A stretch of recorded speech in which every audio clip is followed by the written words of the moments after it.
আমরা এসেছি বকখালির সমুদ্রে।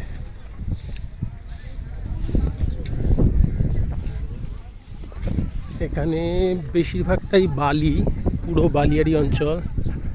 সামনেই সি বিচ। এই হচ্ছে বঙ্গোপসাগর। বঙ্গোপসাগরের তীরে একটা বিশাল সি বিচ, প্রায় 8 কিলোমিটার চওড়া এই সি বিচটা, সমুদ্র সৈকত। এখন বাজে 4:30,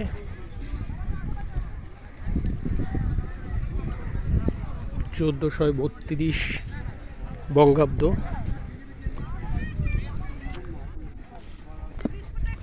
তো এখানে অনেকগুলো দেখতে পাচ্ছেন, অনেকগুলো দোকান, অস্থায়ী যে দোকানগুলো আছে সমুদ্রের চড়ায়, চায়ের দোকান, কুলফি, মালাই, ফুচকা এইসবই আছে। একটা বিশাল সি বিচ, সামনেই সমুদ্র। আমরা 5 জন বন্ধু মিলে এসেছি, সৌমেন, অনুপ, উত্তম, মঈনুদ্দিন আর আমি।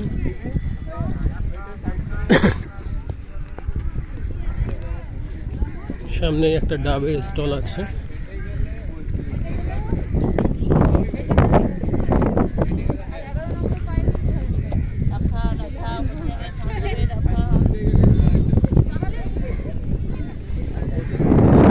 একটু পরেই সূর্য অস্ত যাবে।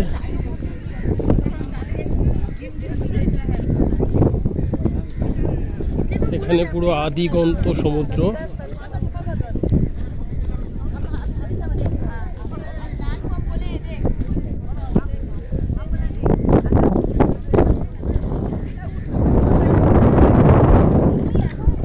সামনেই একটা জলের রেখা, যতদূর দেখা যাচ্ছে এখনো সমুদ্র দেখা সেভাবে পাইনি, পুরো বালিয়াড়ি।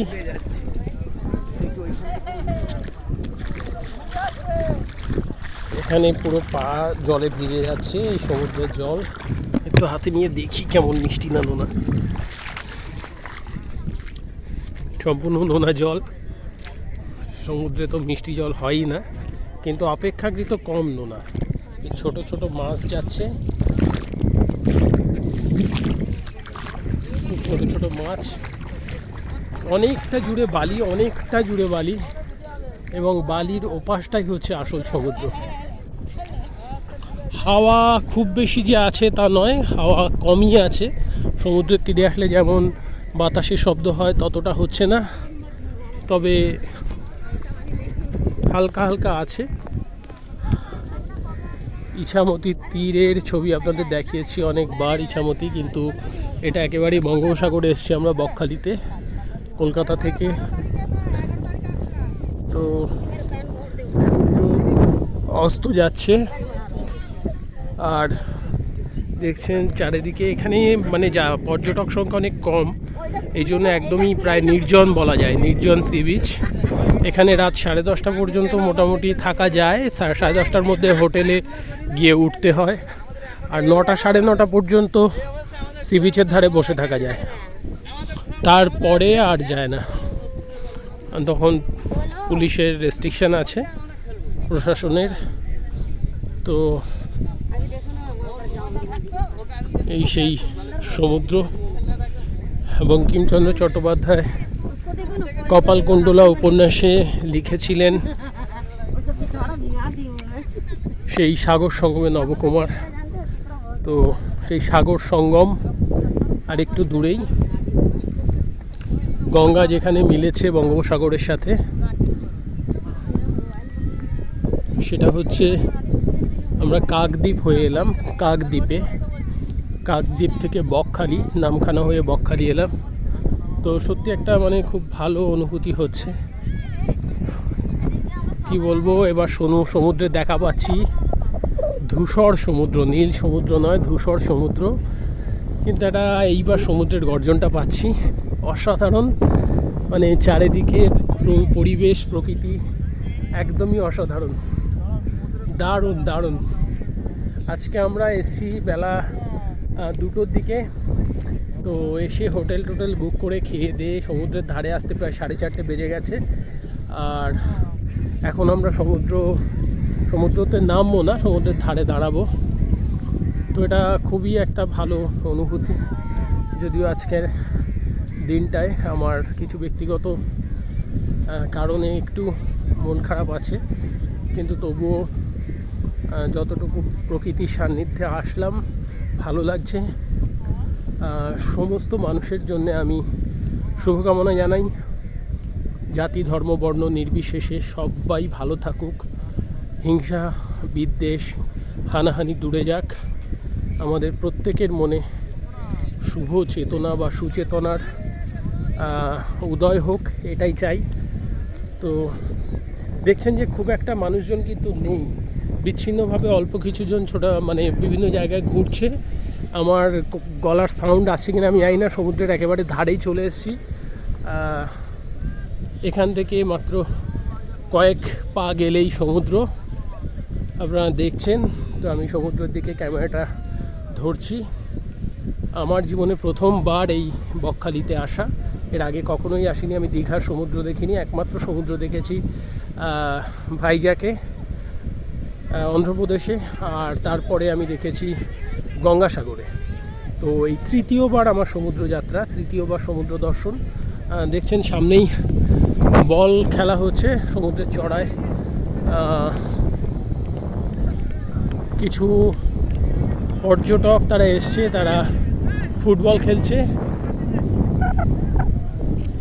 শুনেছি পুরীর সমুদ্রের ঢেউ অনেক বেশি, এখানকার সমুদ্রেরও যথেষ্ট ঢেউ আমি দেখতে পাচ্ছি। তো এই পুরো জার্নিটায় আমি কোনো ভিডিও করিনি, এই প্রথম সমুদ্রের ধারে এসে ভিডিও বানাচ্ছি। এই সেই বঙ্গোপসাগর, একে নিয়ে প্রচুর গল্প উপন্যাস কবিতা লেখা হয়েছে বাংলা সাহিত্যে, বা অন্য অন্য ভাষা সাহিত্যেও লেখা আছে নিশ্চয়ই। তবে এই সমুদ্র আমাদের গৌরব, আমাদের ভারতবর্ষের একটা গুরুত্বপূর্ণ সমুদ্র হচ্ছে বঙ্গোপসাগর। তো এই বঙ্গোপসাগরে তীরবর্তী অঞ্চলেরই বাসিন্দা বলতে গেলে আমরা। তো দেখছেন সামনেই সমুদ্রের ঢেউ ভীষণভাবেই গর্জন, ঢেউয়ের গর্জন। সমুদ্র নিয়ে একটা গল্প এই মুহূর্তে মনে পড়ছে, জ্যোতিরিন্দ্র মৈত্রীর লেখা সমুদ্র গল্পটার কথা। অসাধারণ একটা গল্প, একটা ক্রাইম থ্রিলার বলা যায়, একটা মনস্তাত্ত্বিক ক্রাইম থ্রিলার। সেই গল্পটার কথা মনে পড়ছে, অসাধারণ গল্প। তো দেখছেন, আপনারা পারলে সমুদ্র গল্পটা পড়বেন। সমুদ্রের ধারের অপূর্ব বর্ণনা যেমন আছে, এবং সেখানে একটা চরিত্র, সে কিভাবে সমুদ্রকে কিছু দিতে চায়, কি দেবে, সবচেয়ে প্রিয় জিনিস তার কি, তো শেষ পর্যন্ত সে তার স্ত্রীকেই সমুদ্রের জলে বিসর্জন দেয়। এবং সমুদ্রকে নিয়ে তার ফ্যাসিনেশন এবং তার মনের মধ্যে চলা বিভিন্ন মনস্তাত্ত্বিক দ্বন্দ্বের চিত্র এই গল্পে দেখা যায়। যাই হোক, আমরা সমুদ্র দেখতেছি, আপাতত সমুদ্র দেখি, গল্প নিশ্চয়ই হবে পরে। তো একেবারেই সমুদ্রের কাছে চলে এসেছি। দেখছেন বঙ্গোপসাগর, প্রবল গর্জন হচ্ছে, সাগরের জলে অনেকে স্নান করছে। তো এটা একটা স্বর্গীয় ঐশ্বরিক অনুভূতি। সত্যি মানে প্রকৃতির সান্নিধ্যে আসলে আমাদের সংকীর্ণ ব্যথা দুঃখ বেদনা আমরা অনেকক্ষণের জন্যই ভুলে যাই। আমরা এই প্রকৃতির কোলে যত আসব ততই কিন্তু আমরা আমাদের মন আরও বেশি পবিত্র এবং উদার করে তুলতে পারবো।